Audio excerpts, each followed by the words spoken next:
প্রায় 4 দশকের অভিনয় জীবন মিশা সওদাগরের। অন্যদিকে সাকিবের 2.5 দশক। সাকিব তার অভিনয় জীবনের শুরু থেকেই খলনায়ক হিসেবে পেয়েছিলেন মিশা সওদাগরকে। শতাধিক ছবিতে অভিনয় করেছেন তারা। নায়ক ও খলনায়কের দারুণ জুটি হয়েছেন সাকিব ও মিশা সওদাগর। দুজনের সিনেমা হিট, সুপারহিট এবং ব্লকবাস্টারও হয়েছে। গেল ঈদ উল ফিতরে বরবাদ সিনেমায় নায়ক শাকিব খানের সঙ্গে খলনায়ক মিশা সওদাগর পর্দায় এবার হাজির হয়েছেন বাবার চরিত্রে।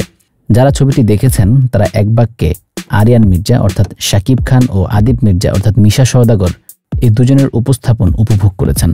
বাবার চরিত্রে মিশার অভিনয় প্রশংসিত হলেও শুরুতে এই চরিত্র নিয়ে চিন্তিত ছিলেন মিশা। জানালেন এ ধরনের চরিত্রে অনেক ঝুঁকি ছিল, তবে আত্মবিশ্বাসী ছিলেন। মিশা বলেন, এই চরিত্রের জন্য আমি মাস 6 প্রস্তুতি নিয়েছি, সময়টাও পেয়েছিলাম, কারণ তখন আমি যুক্তরাষ্ট্রে ছিলাম। সন্তানদের সঙ্গে সময় কাটানোর বিষয় ছিল। ওরা সেখানে পড়াশোনা করে, যেহেতু ওখানে 6 মাস ছিলাম, এই সময়ের পুরোটাই আমি আদিব মির্জা হয়ে ওঠার চেষ্টা করেছি। আমার সামনে অনেকগুলো রেফারেন্স ছিল, পরিচালকের সঙ্গে কথা বলেছি, সাকিবের সঙ্গে আলাপ হয়েছে, কারণ এবারই প্রথম আমরা একসঙ্গে আসছি বাবা ছেলের চরিত্রে অভিনয় করার জন্য। খলনায়কের জনপ্রিয় অভিনয় শিল্পী মিশা সওদাগরের স্ত্রী ও সন্তানেরা এখন বছরের বেশিরভাগ সময় যুক্তরাষ্ট্রের ডালাসে থাকেন। কাজের ফাঁকে মিশাও ছুটে যান তাদের কাছে। এদিকে দেশে ও দেশের বাইরে প্রেক্ষাগৃহে প্রদর্শিত হচ্ছে মিশা সওদাগরের অভিনীত বরবাদ সিনেমাটি। এই সময়টায় দেশে নেই এই অভিনয় শিল্পী। 15 এপ্রিল তিনি বাংলাদেশ ছেড়েছেন। সন্তানের পরীক্ষা এবং নতুন স্কুল ও বিশ্ববিদ্যালয়ে ভর্তির কারণে এবারও লম্বা সময় থাকতে হবে তার।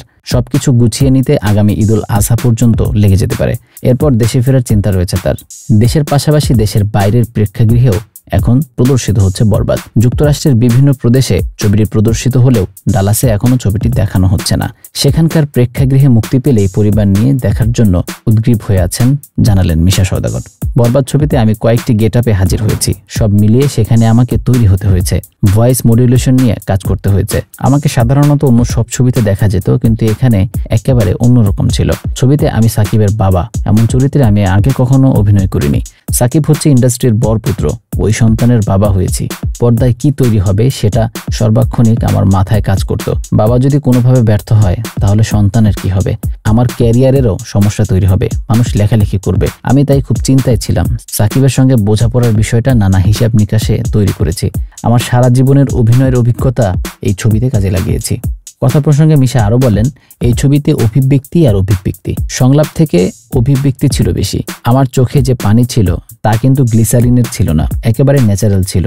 যে কোনো দৃশ্যের শুটিংয়ের আগে আমি পরিচালককে বলেছি, শুধু 10 মিনিট সময় দাও, এরপর আমি ক্যামেরার সামনে দাঁড়াতাম। বরবাদ ছবির গল্প শুনে নড়ে চড়ে বসেছিলেন মিশা সওদাগর। কথা প্রসঙ্গে তিনি আরও বলেন, গল্প শোনাতে শোনাতে পরিচালক হঠাৎ যখন বিরতির সময়টা বলল, তখন আমি নড়ে চড়ে বসি, ভাবলাম হোয়াট আ ডাইমেনশন। তারপর পুরো গল্প শুনে হ্যাঁ করে দেই। বাবা ছেলের চমৎকার মনস্তাত্ত্বিক কিছু বিষয় ছিল।